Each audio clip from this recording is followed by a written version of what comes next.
Business Spotlight, brought to you by Cross Rhythms and Baba Baboon.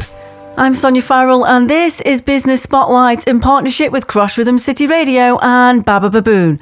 Joining me in the studio this week, we've got Jamie Kirbyshire from Complete. Let's get that right. Complete Communications. Hello, Jamie. Hi, Sonya. How are you? I'm good. How are you? Very well, thank you. Yeah, all good. Good. First of all, obviously you're sales director at Complete Communications. What is Complete Communications and where are you based?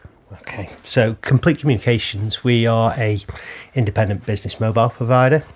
So we essentially support a multitude of different businesses with their requirements across mobile phone contracts, essentially. So we're based up in Basford and we've been there for about 15 years now.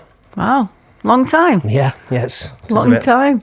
And yourself as well, I believe, Jamie, you've had, when we were chatting off air as well, you've had quite a lot of experience within this industry in other like corporates as well. Yeah, so a bit of a mixed background. So I've got probably close to 21 years in telco in total.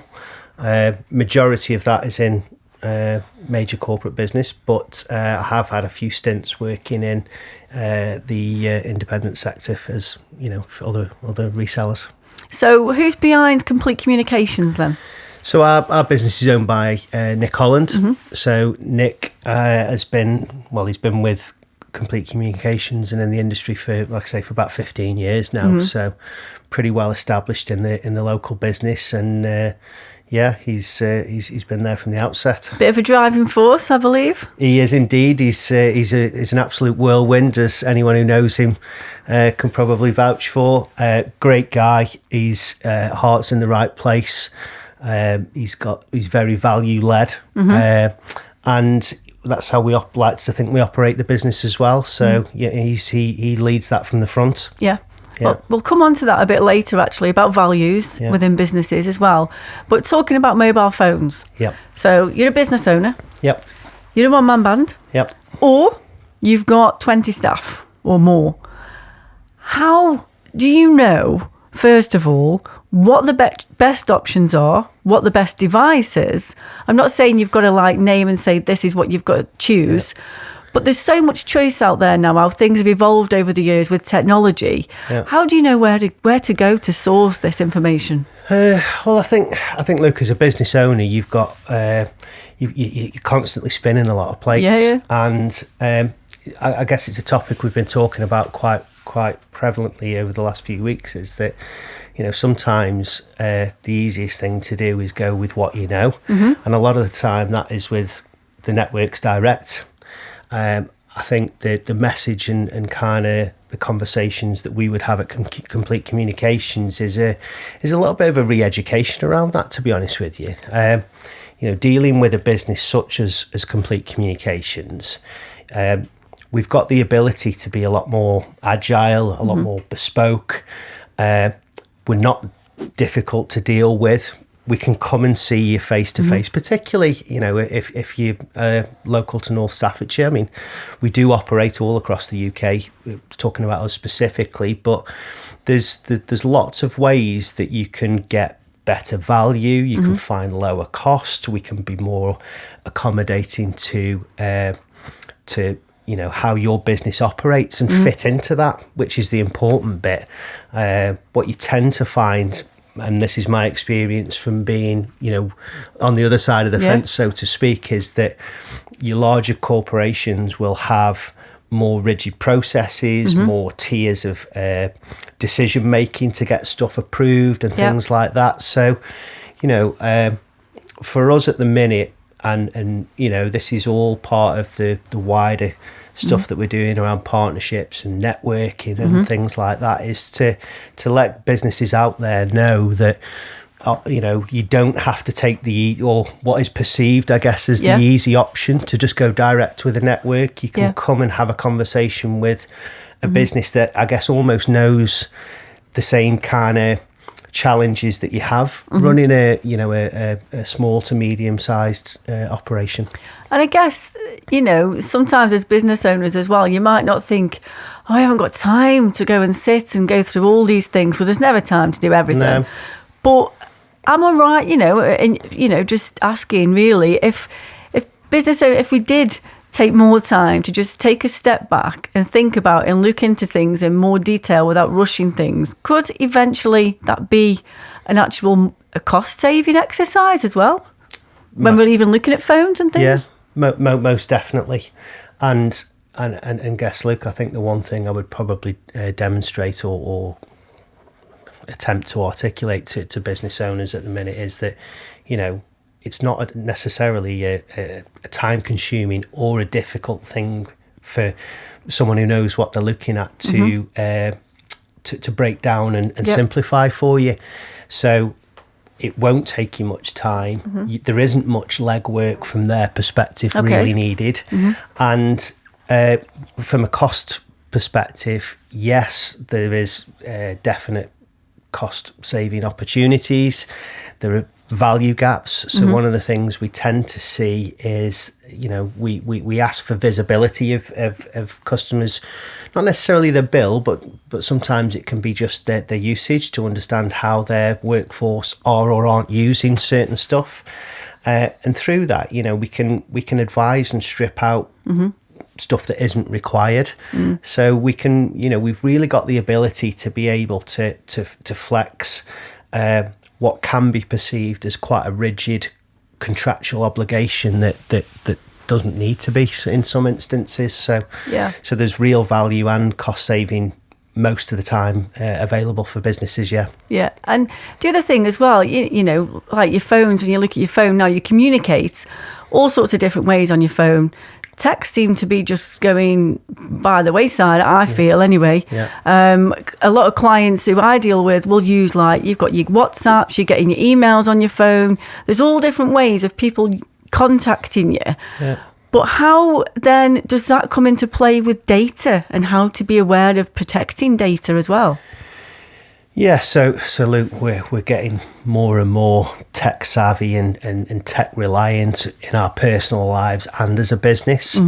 So, I think from a business that's in that industry, so to speak, we've got to be able to give businesses the right advice, the right tools to be able to take advantage of what elements they need to from that, I guess, an asset that they have. And if we're talking mobility specifically, it's becoming such a major part of everyone's personal and professional life. To go on to your other point around kind of data and protecting stuff from like a GDPR compliancy perspective and things like that, then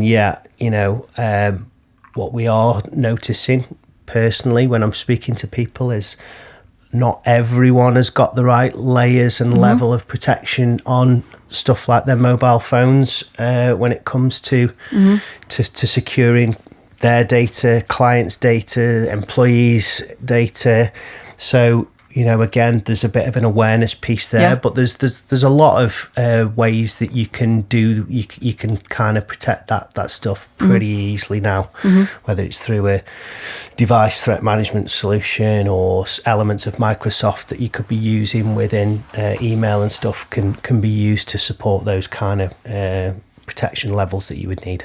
Yeah, I mean, because I've had a lot of conversations recently with different businesses as well. But when we're talking about like cyber threats and, again, data and protection and everything, it is generally about your computer, your laptop. So it's quite interesting when you talk about that, actually, of having a mobile phone is again, it's being aware, isn't it? Yeah. People just dismiss it a little bit because I think there's always, it's become that ingrained as something that you use both personally and professionally, that sometimes it can be a little bit overlooked. But I mean, Luke, that's what the nature of businesses like us are out there for, is to help advise, steer, or provoke a conversation that might just, some people will have protection in that they don't even know that they've got in there already. So there is the flip of that, of having nothing, that people will be using stuff that they're not aware of as well. And one of the things you mentioned earlier in the interview, Jamie, is you talked about values, and I said we'd come on to it because, again, There's something I picked up on again off air about what we were chatting about complete communications, and about a few things that you were saying is about how you like to do or things differently, and why you do actually, you want to help people, but you just want to elaborate on what values you see are important as, being in business. Yeah. Well, I can't speak directly for Nick, but I don't think he would mind me saying. Nick and I have been friends for more years than I care to think about, but we've both been involved in a number of sports for a long time, and personally I believe that some of the values and some of the ethics and some of the ways that you conduct yourself have come from that. And I think both, when I think about how I like to perceive that we operate, and I'm sure Nick is the same, that we bring those experiences and I guess life skills into work with us as well. Yep. So that's really important. I mean, Luke, there are a multitude of other businesses that do the same thing as we do. I think we touched on it yesterday when we were talking that what then becomes the difference between that business and complete communications.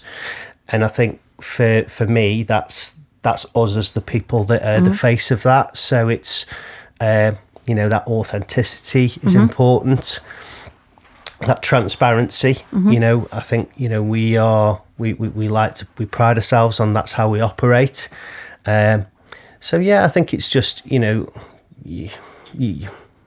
like to bring things in that you've experienced through life, and ultimately treat people how you would expect to be treated yourself in that situation, I think. So, have an understanding. Yeah. And also, you mentioned earlier as well, something you touched on was about networking in the local area. Yeah. And what about sort of partnerships and collaborations then with other local businesses throughout Staffordshire? Yeah.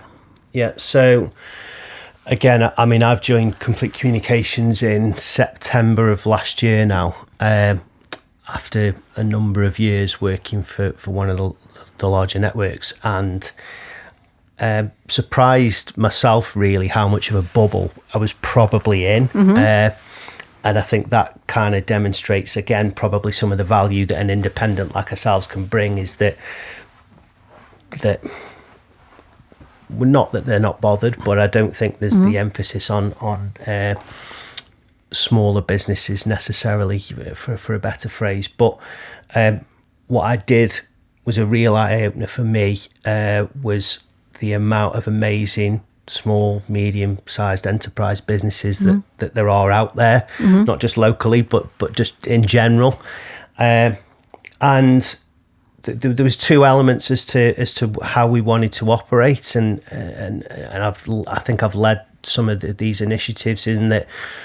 We've always been Nick as well has particularly been good in the past of doing a lot of stuff to support certainly local charities and causes, and over recent years, and we wanted to continue that. So we've got a number of activities that we're doing over the course of the year that is hopefully going to help some great causes and give something back to the community. But we wanted this year, and beyond, to be honest, but we wanted a focus of one cause that we wanted to support. Yeah. So we've recently been working with Port Vale and the foundation. So that's one collaboration that we've got going on right now. And I think as well, again, my experience and from what I've seen in the last 6-7 months is that working together, we all succeed, particularly on a local basis. So it's been important to me to make sure that it's not just we're not just taking. There's an element of giving back to that, and that's in a multitude of different forms, Sonya. So whether that's work we can relay back to another business, it could be charitable donation, it could be a number of different ways that we try to do that. And I'd like to think, if you spoke to a few different people that we do some of that stuff with, that you would see that activity happening. Yeah, I mean, I'm aware of what you do with the Port Vale Football Club and the foundation there. Yeah. And like you say, that's one of the things that you do get involved in. Mm-hmm. And I've seen various things with Nick, who's the business owner, as well, from Complete Communications, who I've seen things pop up in recent months where he's been involved in charitable, events and things, even dancing. I saw something somewhere where he was taking part in learning to dance. Yeah. So I can see from little bits that I've seen myself, I can see that. But it's interesting that. But one more thing I just want to ask you, Jamie, before you go is, as well as those partnerships and those values, like you said, locally, how would you, if you had a magic wand, would you like to see that expand, not just for Complete Communications, but for other businesses as well, to be more collaborative and come together? Because like you say, the more people that can work together and just listen and understand, surely there's bigger success for everybody. Yeah, and I think I'm quite passionate. I am quite passionate about it, because I think, when you see it happening and you see it working, it's an absolute no-brainer. I think if I had a magic wand, I see pockets of collaboration happening. I think we do have to temper it with, there's elements of common sense where, I'm not going to necessarily, in our business operation, we're never going to need like a stair lift or something of that nature. But, if there's opportunities to work with other businesses, certainly that you're networking with on a regular basis and things like that, then I would advocate massively that happens. It opens up multitudes of other doors, I think, if we did more of it. So hopefully over the coming months and we will be pushing that more prevalently, whether it's us involved in it or just people doing it generally, I think. So in a nutshell then, I guess it's like Complete Communications, mobile phones, we communicate, we build relationships via our phone. Just like in business, going out networking, building partnerships and collaborations, again, it's all about that relationship building. Yeah, spot on. I don't think I could finish that any better, Sonya. Jamie, thank you so much for coming in, for having us, and thanks. Taking part in Business Spotlight. Appreciate it. That's Jamie Kirbyshire here on Business Spotlight with me, Sonya Farrall. Business Spotlight, shining a light on our local business community. Brought to you by Cross Rhythms and Baba Baboon.